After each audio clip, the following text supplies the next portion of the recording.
I've been fishing creek chubs all my life, and one thing that I've realized is that the bigger the creek chub, the more apt the big fish is to bite.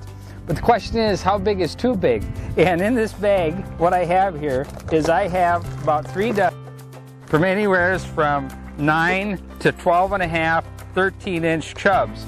And what occurs is these chubs are pretty active, pretty aggressive, and when you're fishing them, they literally trigger fish to bite, whether they're in a negative or neutral feeding attitude.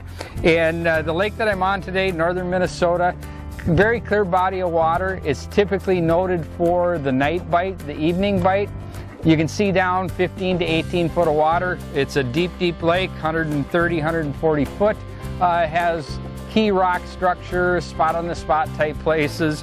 And these big creek chubs definitely catch fish. And what we're going to do today is we're going to show you these creek chubs, how to fish them, and actually push the envelope to say how big is too big.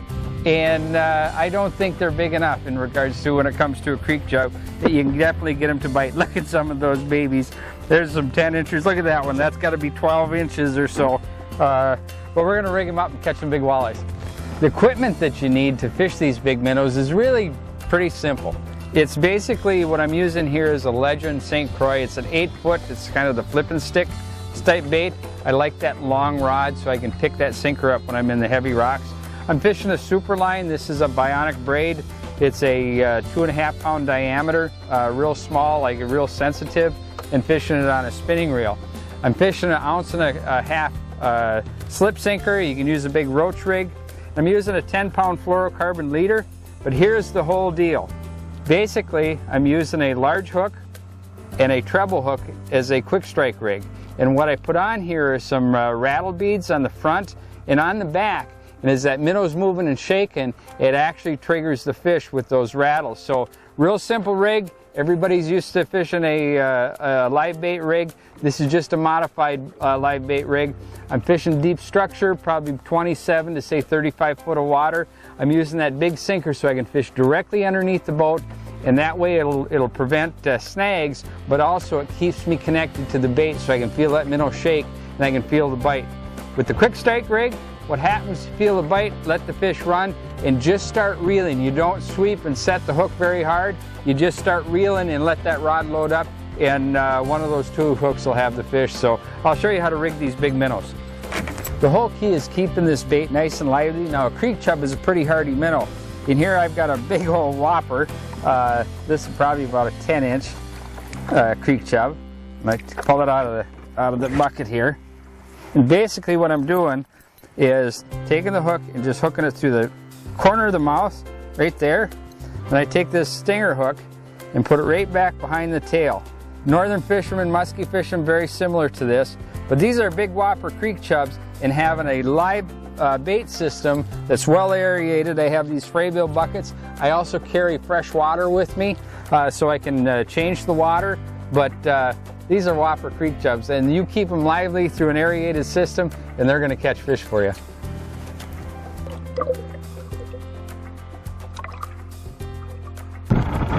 I just marked some fish and had the minnow shake real good, and I give it some line and the fish is definitely running with it. I get back over the top of it here.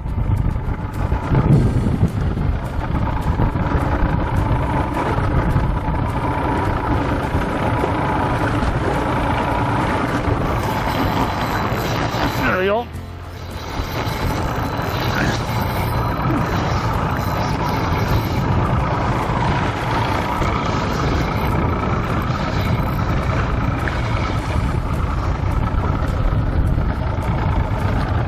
Another nice walleye. It's amazing how these chubs can get these fish just to commit and bite. Again, they're a very active minnow. They're a river minnow, and their activity level definitely makes these fish become aggressive. And sometimes you'll go through the fish 2 or 3 times, and then they'll finally jump on those minnows. I always like to put in the waypoints when I'm marking those fish right on the bottom. Not a bad one. Again, look at the size of that chub compared to the size of the walleye. See how big it is, and see it's caught on the stinger hook. The fish hit the minnow in the back. Let's get him in the net here.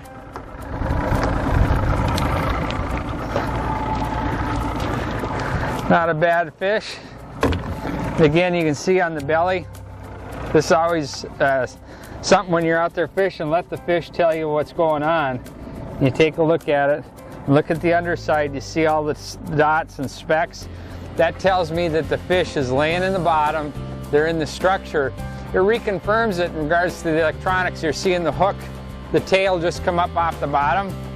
And you look down in, the treble hooks down in the mouth a ways, and you see the minnows all chewed up on the tail part. Creek chubs are a very hardy minnow. They're pretty tough to kill. Depth-wise and water temperature-wise, again, they're a creek minnow, and they're just a very active forage base. And again, you look at the size of that minnow. You know, that's about a 9-inch minnow, 10-inch minnow, and you're dealing with about a 22-inch, 21-inch walleye. So, creek chubs, let them telegraph what's going on, fish them around that big structure. You'll trigger those fish into biting, so we'll get this one back in the water.